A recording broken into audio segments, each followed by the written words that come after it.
ಪ್ರತಿಜ್ಞೆ. ಭೀಮಸೇನನು ಭಯಂಕರವಾದ ಪ್ರತಿಜ್ಞೆಯನ್ನು ಮಾಡ್ತಾನೆ. ದುಶ್ಯಾಸನನನ್ನು ನೋಡಿದ ಕೂಡಲೇ ಭೀಮನಿಗೆ ಬಹಳ ಕೋಪ ಉಂಟಾಯಿತು. ಅವನನ್ನು ಮೇಲಕ್ಕೆ ಎತ್ತಿ ಗಿರಗಿರನೆ ಸುತ್ತುತ್ತಾ ದುರ್ಯೋಧನನ ಬಳಿಗೆ ತೆಗೆದುಕೊಂಡು ಹೋಗಿ, ನಿನಗೆ ಧೈರ್ಯವಿದ್ದರೆ ಬಾ, ನಿನ್ನ ತಮ್ಮನನ್ನು ಕಾಪಾಡು, ರಕ್ಷಿಸು ಅಂತ ಹೇಳಿ ಕಟಕಟನೆ ಹಲ್ಲುಗಳನ್ನು ಶಬ್ದ ಮಾಡ್ತಾನೆ ಭೀಮ. ದುಶ್ಯಾಸನನ ದೇಹವನ್ನು ನೆಲಕ್ಕೆ ಅಪ್ಪಳಿಸಿ ಅವನ ಎದೆಯ ಮೇಲೆ ಕುಳಿತು ಎರಡೂ ಕೈಗಳನ್ನು ಸೇರಿಸಿ ಜೋರಾಗಿ ಎದೆಯ ಭಾಗಕ್ಕೆ ಹೊಡಿತಾನೆ. ರಕ್ತ ಚಿಮ್ಮುತ್ತೆ. ಆಗ ಅದನ್ನೇ ಒಗಸೆಯಲ್ಲಿ ತೆಗೆದುಕೊಂಡು ಕುಡಿತಾನೆ.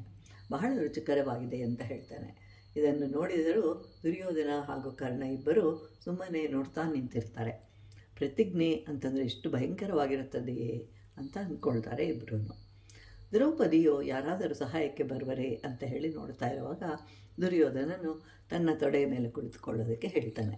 ಕೂಡಲೇ ಭೀಮನು ಎದ್ದು ನಿಂತು, ನೀನು ಈಗ ಯಾವ ತೊಡೆಯನ್ನು ತೋರಿಸ್ತಾ ಇದೆಯೋ ಆ ತೊಡೆಯನ್ನು ಸೀಳ್ತೇನೆ ಅಂತ ಹೇಳ್ತಾನೆ. ಮಹಾಭಾರತದ ಯುದ್ಧದಲ್ಲಿ 18ನೇ ದಿನ ದುರ್ಯೋಧನ ಮತ್ತು ಭೀಮ ಇಬ್ಬರು ಗದಾ ಯುದ್ಧ ನಡೆಯುತ್ತಾ ಇರುತ್ತೆ. ಶ್ರೀಕೃಷ್ಣನು ತೊಡೆಯನ್ನು ಹೊಡೆಯಲು ಹೇಳಿದರೂ ಸಹ ಭೀಮನು ನಿರಾಕರಿಸಿ ಧರ್ಮವನ್ನೇ ಆಚರಿಸ್ತೇನೆ ಅಂತ ಹೇಳ್ತಾನೆ.